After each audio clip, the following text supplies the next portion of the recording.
You take it. Let's introduce ourselves. All right, I'm Julia Mossbridge. I'm going to talk about my experience and what I think it means and information and signaling. I'm Avshalom Elitzur. I'm a physicist and attending this conference, and it's not the first time that we meet, but what a great pleasure. Same, yeah, pretty fun stuff. Okay, so this is what happened. I'm going to pretend Avshalom and I are like particles, but also I'll tell you what happened to us. So there's the Avshalom particle, and there's the Julia particle, and this is going to be time. Okay, so the other day, the first day of the conference, Avshalom and I were walking to the conference site, and he said to me, he gave me a little bit of information that was a signal that had meaning. And he said to me, "You look wonderful." And I was, when a man says you look wonderful, you always have to ask as a woman, well, what is he trying to do? I'm married, does he know that? All these things. But I looked into his eyes and I could see he was just saying, that I look wonderful. And I said to him, I'm all sweaty because I had just been running. So I sent him a signal back saying, basically, thank you, and here I am in all my glory. But this exchange of information, and I'm calling these signals because they had meaning to each of us, entangled us. So now we're entangled. So we go off on our life, and the next day, I'm imagining that we're still entangled because here I am at the bottom of a hill. And I was just thinking of Avshalom. I turn the corner of the hill, I look up the hill, and here's his little elfin face coming with his big hair, looking up in my future, because he was standing on the part of the hill where I was planning to walk. It was a new path for me. So here's Avshalom, and I'm seeing him, and I'm thinking, the meaning is, I see him. So, sorry, the information is going this way, from him to me. I see him. And it gives me meaning. I say, yes, he's showing me that I can go in that path. And I also notice that it looks like he's having a meaningful experience, like an experience of connection. So this is a information that is a signal, but it's not returned. He does not see me at all. So there's no information from me going this way, okay? But he also has meaning. So I have M, and he has M, and they're very similar meanings. His meaning is also, he can tell you about it, but his meaning is also of connection and gratitude. So we have this moment of shared meaning. It's not a signal being passed between us, we just simultaneously have it. There's information going this way, and there's no information going from this particle to that particle, the Julia to the Avshalom particle. Later that day, we meet up around the coffee table, just before this is still day 2, but later. This is some delta T. We meet up, and now we exchange words about what happened. I said, Avshalom, you poked up at the top of the hill, and I saw you, and I had this experience of this meaning. And he said, at that time I was having an experience of meaning. I was also feeling this meaning. I didn't see you. And we talked about how we could say the Shechianu, this blessing for being brought to this moment and in a sort of state of grace. So in any case, now we both communicated about the meaning. Now we are both receiving and sending information, and it has meaning to both of us within this information, as opposed to here where the meaning was separately arising but matched. And then there was a lack of information going forward in time, but there was information coming from the future to the past, if you imagine us as in different locations in time. So I just think this might have something to do with the fact that when we look at experiments like entanglement in time or delayed choice experiments, we often stop here. And when we think about the conservation of information, we often stop here, and we start to talk about impossibilities here. But if we include that later, when there's a completely local interaction where information and meaning can be exchanged, that could actually potentially be part of this full picture might be the picture where information can be conserved. And then when we worry about no signaling, maybe we have to worry about it in this, or not worry about it in this whole context. Did that make sense? Absolutely. Okay.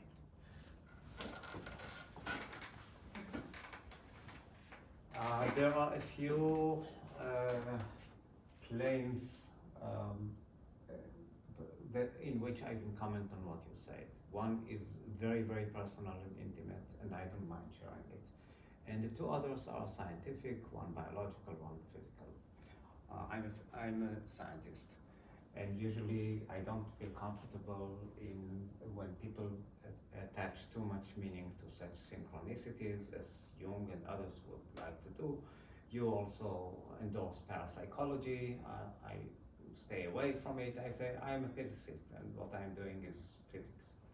However, yesterday I was stunned, and to explain why, I should say something about myself, what happened to me during the last few months. Time and again I found myself in emergency rooms in hospitals. The reason was that there was some very strange symptom of dizziness, and it was very strong. And you know, hypochondriacs sometimes imagine all kinds of things, and it was really serious. So I went to emergency room, and doctors time and again examined me to the point that they gave me head CT and said, "Sir, we don't find anything. Who knows? Let's hope that everything is fine."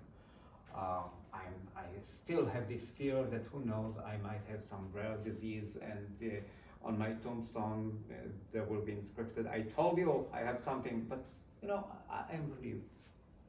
During these 3 times, I saw other people younger than me, really sick. There was a woman with leukemia, younger than me, another guy with lupus, and so on.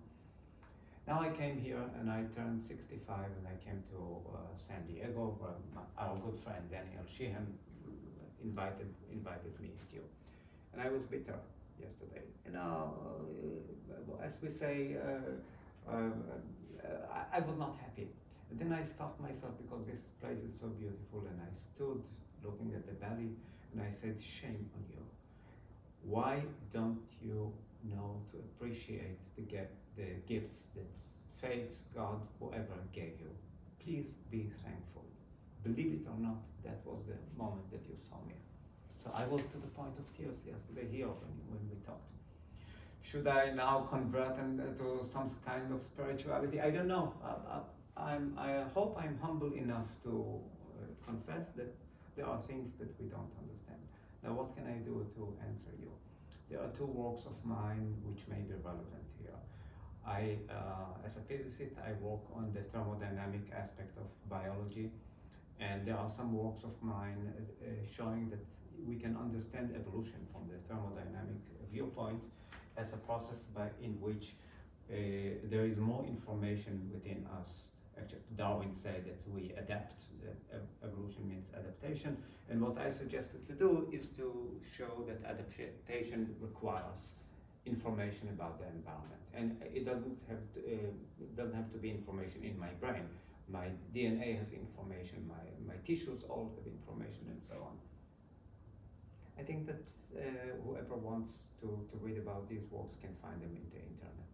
Let me go to something deeper that I as a physicist am working on, and this is the issue of this conference.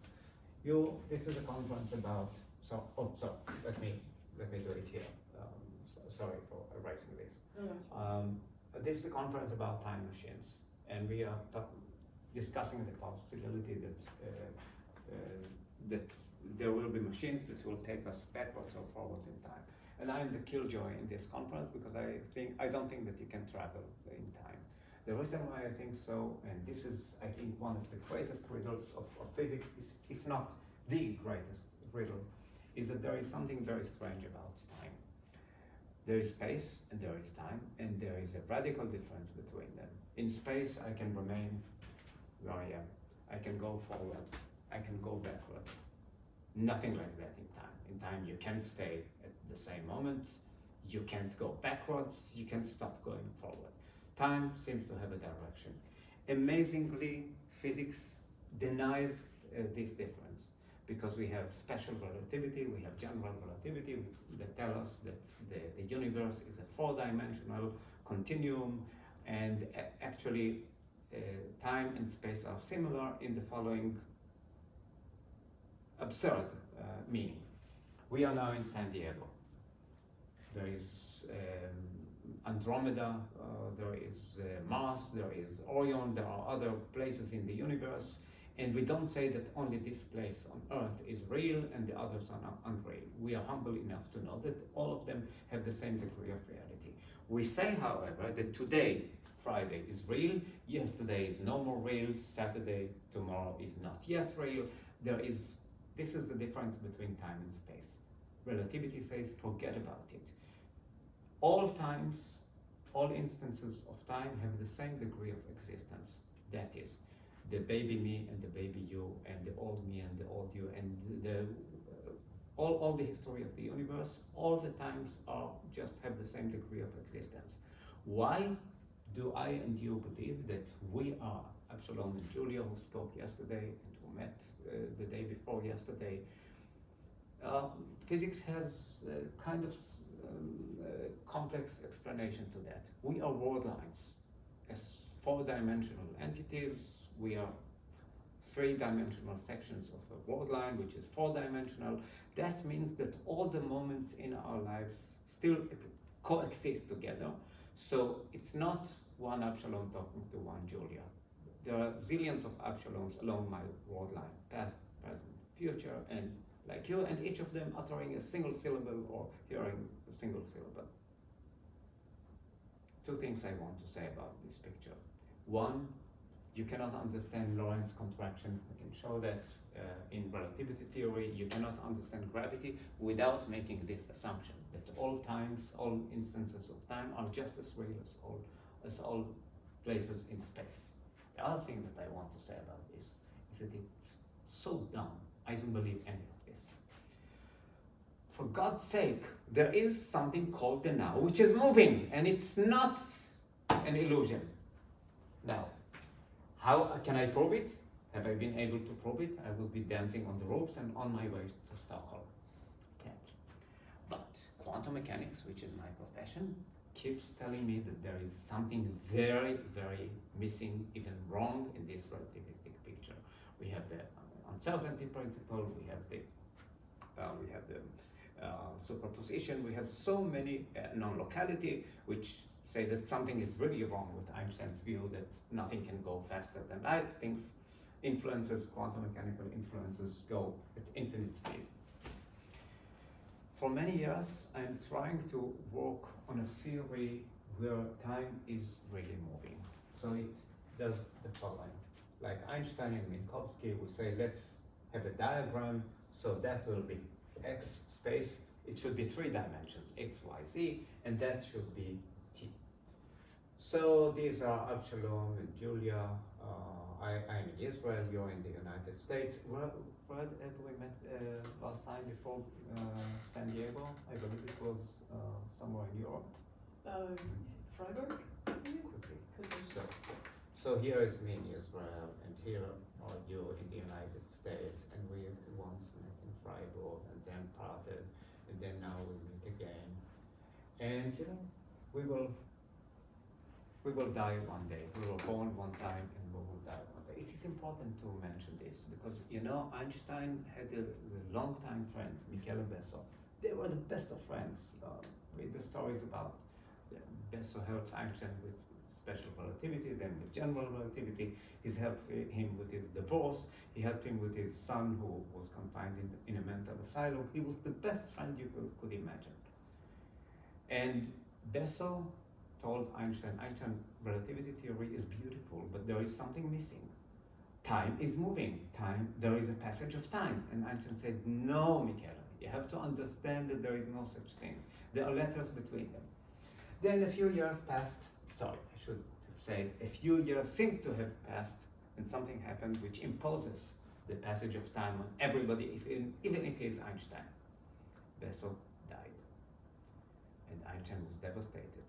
And he wrote to Bessel's son a condolence letter. Very strange. Michele has preceded me in leaving this strange world. This is not important. For us physicists, the distinction between past, present, and future is an illusion, however persistent. He died 4 weeks later. So what Einstein is saying, well, why cry on Bessel? He didn't really die. He has his word line. I have my word line. It turns out that my word line, if you know, is a few weeks longer than him. But the young Bessel and young Albert are still there, and the old Bessel and old Albert are still there. Well, never write such a condolence letter to an orphan. You know that. But this is his belief, and this is, if you ask most of the physicists who are doing relativity, I tried this in this conference, most of them say, yeah, I believe in this. No freedom, whatever I will decide tomorrow is already there, I just don't know about it. But the future is there, the past is there, and I should only say in defense of Einstein that he once told Carnap that the fact that we have to abandon the idea of the now is a matter of painful but inevitable resignation. So at least he said painful. Physicists today don't feel that there is anything strange about it. And it is so absurd, for God's sake. For many years I'm trying to develop an alternative picture. It is not a theory, because otherwise I could offer tests for it, but it is a model, and I hope one day to be able to derive tests for it. And it says the following: the future does not exist. Does not. There is a sense in which there is a now, let me draw it in red, very mysterious now, that goes upwards, and we are not word lines. If we are word lines, just static word lines, but we are word lines that grow. Just as this red line now progresses to here. Okay? So there is becoming. This is the name of this approach in the philosophical literature is becoming versus block universe, which is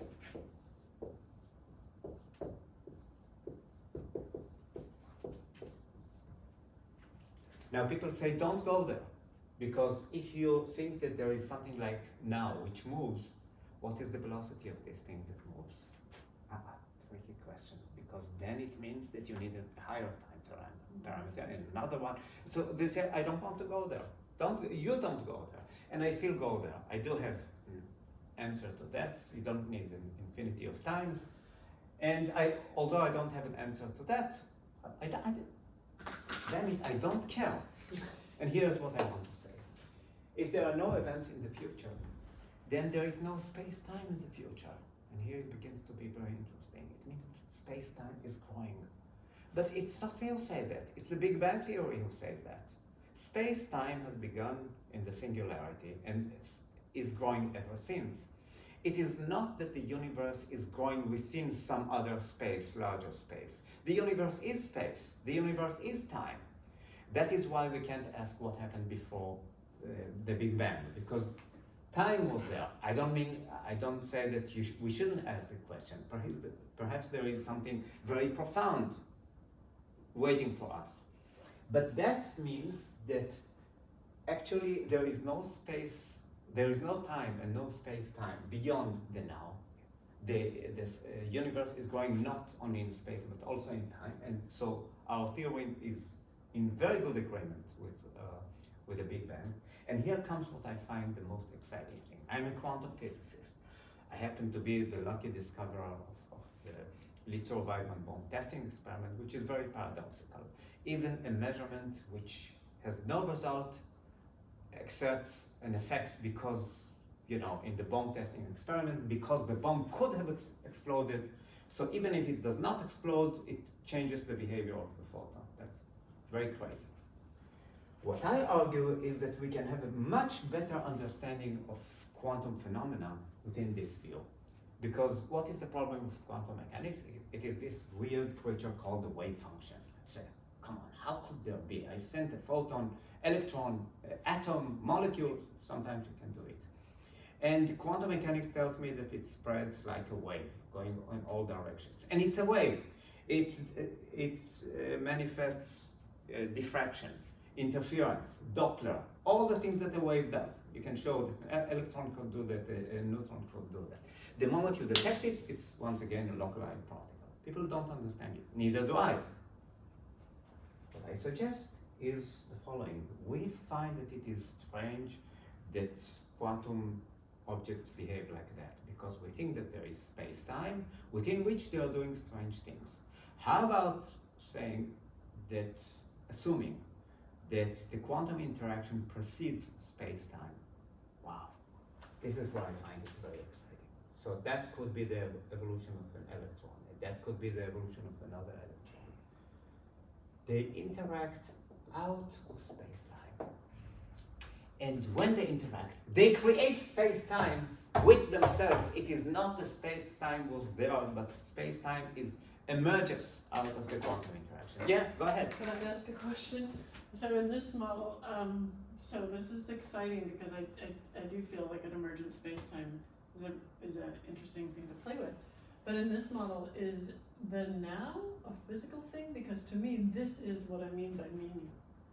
So it's like we are taking an experience and we are putting meaning into it. And that's a meaning is non-physical. Meaning is consciousness space or whatever you want to call it. It's something that's non-physical. And so could the meaning be what basically is like a moving progenitor of space-time that helps allow space-time to emerge itself? Almost like this meaning is like the womb of becoming space-time. Could that make sense? Why not? But then my question is, why not say that it is physical? Perhaps it is the most physical thing in the universe. Tell me more about that. I wish I could. Well, but I mean, physical things usually have some kind of physical measurement, and so the reason I say maybe think of it as non-physical, because it seems like the universe has these sort of weirdly physical. If they're not non-physical, they're very weirdly physical. It's very weird. So whatever it is, it behaves differently because it doesn't seem to have some kind of physical measurement, and yet it's experienced. It is the number one experience. When Descartes says, "I think, therefore I am," that is about the now. That is about existence in the now. Yeah. And so we have to start from there because we know it exists. Yeah. And let's make this the cornerstone of a new physics. Why have this dualist approach?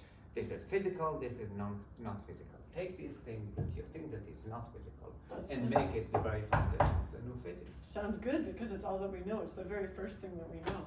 Now, if this is correct, yeah, go ahead. Well, so now I have a question about special relativity. So the whole reason the black universe picture exists is because Minkowski reads special relativity and says, so if I'm traveling at a different, acceleration, I should a different velocity. I'm sorry, I should get here, before this other person does. So this has to exist. So how do you take care of that? How do you do special relativity with this kind of moving? I can. I will need my presentations to do that. So count on me that I can do that. I can show that. So first of all, let me show why I think that quantum mechanics can be interpreted in a much better, or understood in a much better way this way. The interaction creates space-time. That means that the interaction actually tells you whether these two particles will be closer to one another or further from one another, which reminds us of the holy grail of physics. We want a unified field theory, gravity, electromagnetism. Here, none of these theories, string theories are so ridiculous. They invoke 19 space dimensions, some of them curved and so on, but they don't do anything about time. It is time which is the most interesting. So attraction, repulsion, gravity, electromagnetism, and so on, the way to unify them can come from this. I think that I can show that the fact that the speed of light is invariant for all observers comes from this, because if there is a ray of light coming to me and I go towards it, or run away from it? How is it that I perceive this, that I always measure the same velocity? Perhaps the very interaction between me and the source of the light just determines the history even backwards, as we say here in this conference. So it is the interaction which actually tells you what was before and what was after, whether it was late or So it's this discussion where we figure out what happened that tells us the history. and We don't actually know the history until we. And one exchange more it. thing, and with this I would like to close because we can talk more, but I don't want, I want to come to what I think is the main thing. Yeah. There is something very interesting about this now, and that is that you almost can't do anything with it because it is the most elusive thing that you can think about. Here is now. The moment you hear me, it's not anymore now, it's the past.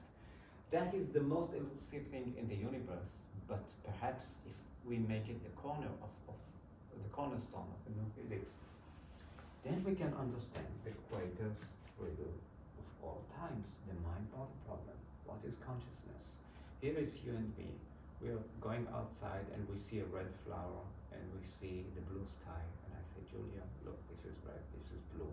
And you say yes, and perhaps you know Hebrew, perhaps you know another language, and I'm satisfied that in all languages we refer to the same thing. This is red and this is blue. Suppose that we are both you are a neurophysiologist, suppose that I am too.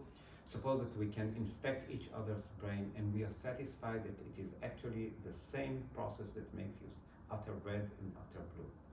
Something is still unknown and will remain forever unknown in the present paradigm.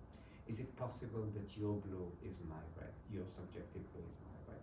Is it possible that you have no subjective experience at all? You're just a zombie, or I'm a zombie. This is the mind-body problem. I think that within this new paradigm, there is something unique about this moment. Something so unique that we can talk about it. That it runs away from us. You can put it in the laboratory, but that is the most real thing in our life.